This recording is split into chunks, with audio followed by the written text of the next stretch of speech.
at the parade yesterday, Three-Peat talk was mentioned by everyone, pretty much everyone who spoke, from Clark Hunt to Brett Veach to Pat to Chris Jones. I think Pacheco maybe said something about it. I don't think he did, but everyone pretty much said something about it. He was too busy carrying a goat. Yeah. So the last team to go back to back was the 04 and 05 New England Patriots, who failed to three-peat, losing in the conference championship in 06. Then they didn't win a Super Bowl until 2015. So they had a 10-year drought. So my question to you is, Veach is generally a long game guy. By all the trades he makes, a long game. The Tyreek Hill trade, I don't think anyone expected us to win so fast after that Tyreek Hill trade, but we did. Even still this year, they were still talking about Tyreek Hill in some of these hot take shows. But Veach, generally a long game guy. Do you think the Chiefs are going to go all in this offseason to contend for this three-peat?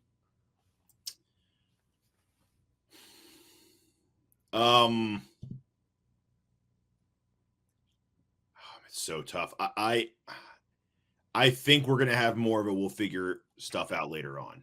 I think, and he kind of said this in his speech. Well, he made the last year supposed to be the rebuilding year. And I think to a certain degree, it's true. Not supposed to be. It kind of was. We did retool. We won, which is abnormal for a retooling season. But we that is what it was. We did retool with a lot of cheap talent. We have a lot of cheap guys, a lot of positions. These are the years where you can splurge a bit. And since we know, with most guys, when you kick the can down, like Joe Thuney, for instance, you kick the can enough, you're going to get screwed eventually, because at some point his value will rise above what he's actually worth in the field, right? And he's a great player, and I think he'll age wonderfully, and he has aged great. But at some point, it's true, right? And for most people on the field, you can kind of guess the number of years that's going to be. I mean, they could surprise you for maybe 2 to 3 extra years and play deeper into their prime. Mahomes is different, right? Mahomes is most likely, and I don't want to jinx this, but we're looking at 10, 15 more years of like 10 to 12, 10 to 13, 10 to 14 more years of greatness. So kicking the can with him, it's it's like fake. And kudos to Veach for actually being responsible with that, because he could have just completely overdone it by now. But I think he knows to sustain year to year, you can't overdo that. And we haven't overdone it a lot, the restructuring and pushing the money back and moving the money around. But, in certain years, I think it warrants going a little further in that direction. And I think the circumstances between having two players that Sneed, you absolutely nailed. Jones has been a great player even before Veach, so it's inherited. But I think those are the two guys you kind of break some of your rules for, and you rely on your drafting, because Veach's drafts have been great, but the most important part of that is that he's been hitting in the 4 to 7 ranges. When you hit on those guys, it's so much more important than hitting on a first and second round player, right? Because first and second round players don't make peanuts. They're not top 5, top 10 highest paid players, but they make good money. So they are a registered number on your cap. 4th round, if you get starter value out of a 5th round player, a viable starter, he exceeds what he's worth by 5, 6, 7 times over. So when you're good at hitting those kind of guys, it affords you the luxury, I think, to splurge and go nuts. And one huge advantage we have right now, and that Veach has when talking to our free agents and other free agents compared to other GMs, most other GMs will approach a player and say things like, come over here, help us compete for a championship, or let's build something here. Help us go to a Super Bowl. None of that applies with us. Now it's be a part of our 3rd championship. Help us make history, right? Be included in the history books. Don't you want your name cemented in there? We're going to the Super Bowl, dude, with or without you. You want in or you want out. It's like when I was thinking about this too, it's like the Danny Ocean propositions from the Ocean's 11 films. If you were a cool, the thief in those movies, in that reality, right? After you've heard Ocean's done it twice, the 3rd time around when Danny Ocean proposes you a heist, you're not going, I don't know, I don't want to go to jail. You're not going to jail.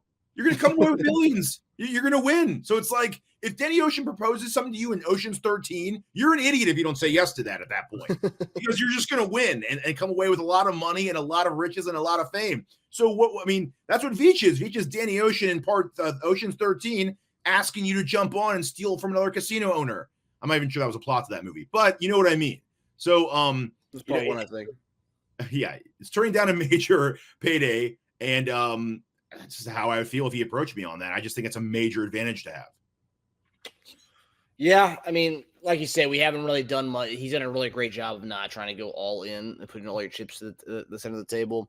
I do think this year is a unique opportunity because, like, everyone's so obviously the Jerry Sneed, Chris Jones is the main topic for the offseason. Until we see what's going on with that, I don't really care about the receiver situation, all that stuff, because everyone's still saying we need another receiver, whether that's draft or veteran guy.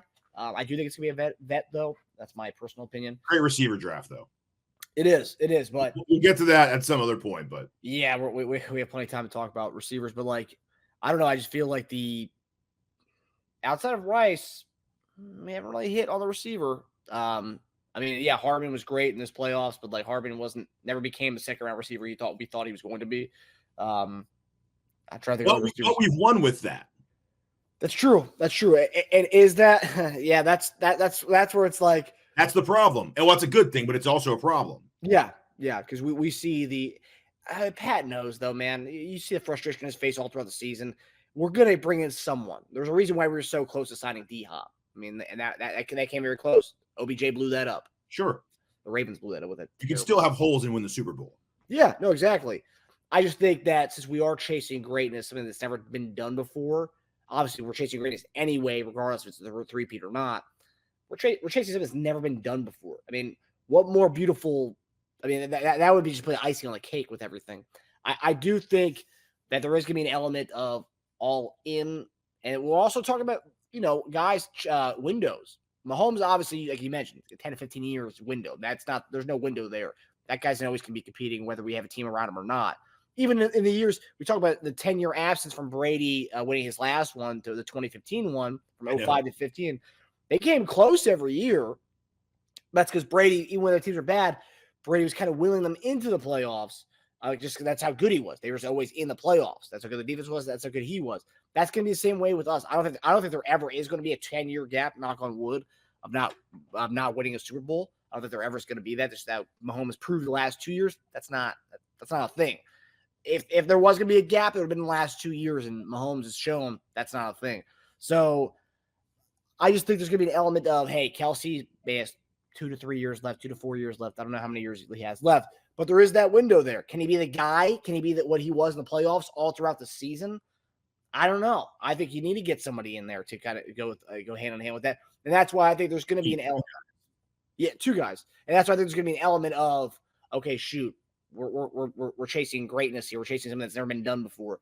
Let's retain our guys, even if it is 1-year deals. And also, too, with the Chris Jones thing, he says this year, next year, and the year after.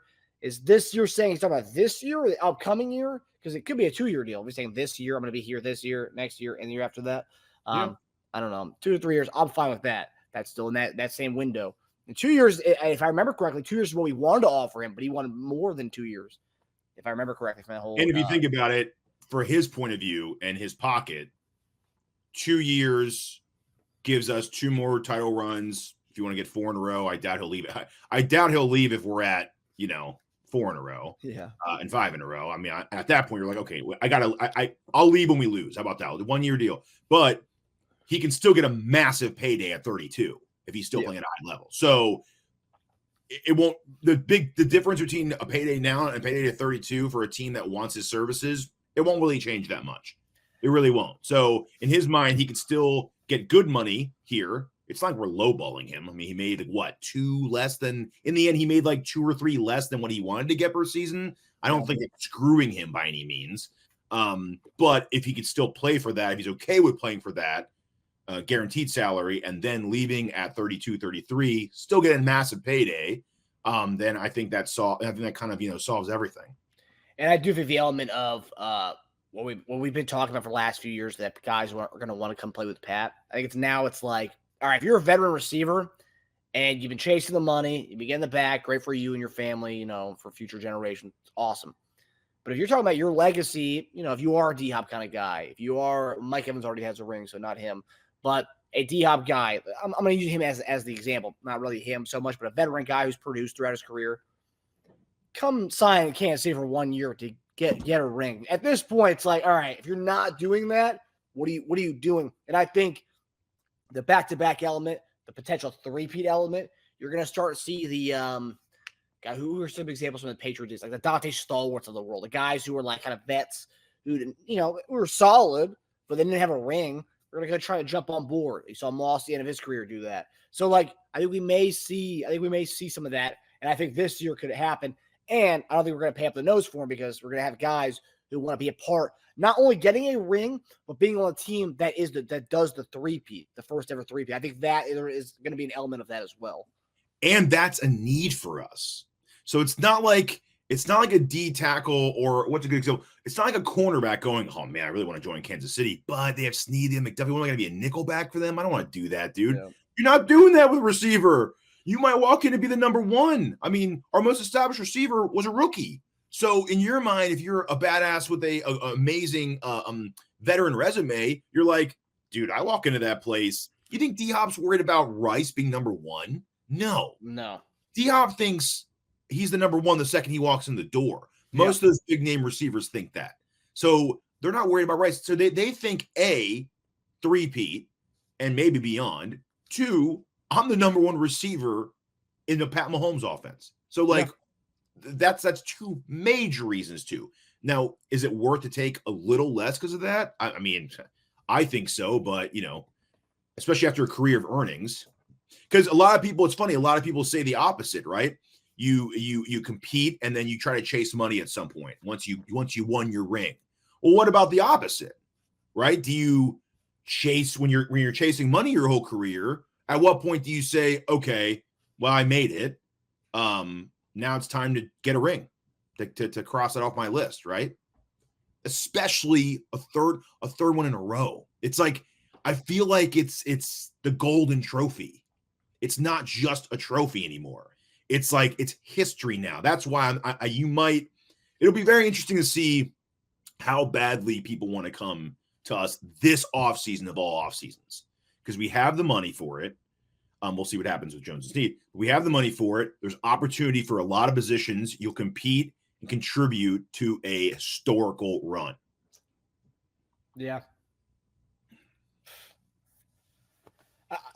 I just think finally, like the element that we've been talking about for quite a while about, like, we're this great team. We have Patrick Mahomes. Everybody's going to want to play for him. I think now, at this point, the text they read sending players, hey, go get a ring. I think now it's like, okay, you didn't just get 2. You didn't just get 2, and 50 Super Bowl 54, and then the last year one. You got 3, and you got 2 that are back to back.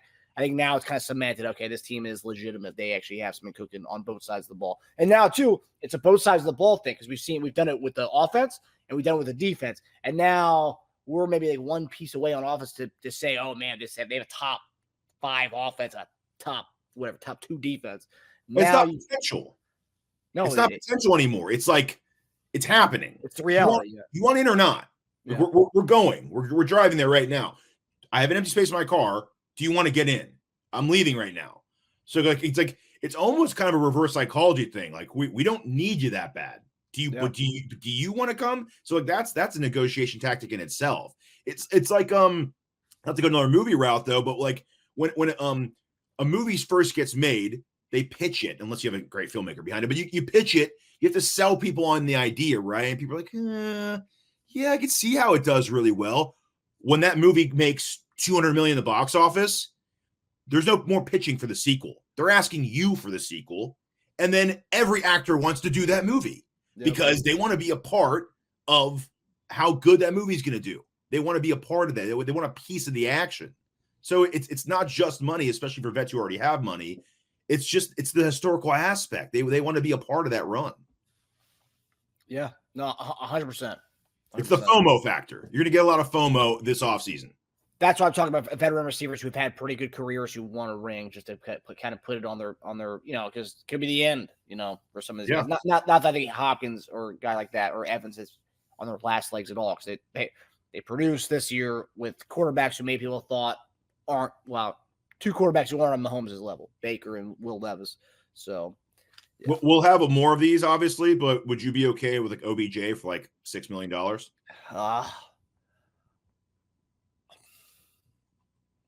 Yeah, I'd be okay with that. I would find a way to rationalize it and be really hyped about it. But you'd still want to draft a guy in the top 3 rounds, right? If it's OBJ, yeah. Hollywood Brown, D-Hop, no, I don't think we need to go early in draft. But OBJ, he's a guy who's on his last legs. I'd still be in favor of it. Yeah. Drafting a guy. Not if you get Hollywood Brown. Brown's young. I'd still say so. Yeah. Just because different skill sets, we'd still have a need. That middle of the field, I mean, Kelsey won't be able to do that wiggle and just get open for the next 4 years, obviously. So we need a guy who can, I think we have a deep threat need and a wiggle middle of the field need. Yeah. We have our yak monster. We have that. We have the guy you just throw it. Be that wiggle guy. Yeah. What? Sky Moore is supposed to be that little middle of the field wiggle guy. Okay, well, we're not dealing with supposed tos anymore. I know. Didn't get one rep in that Super Bowl. Crazy. Hi, everybody. Thanks for watching. Subscribe here to get the latest from the show. Also, be sure to check out the best clips from Chief Concerns. And if you prefer to listen to the show, subscribe and follow us on Apple Podcasts, Spotify, and anywhere else you get your podcasts.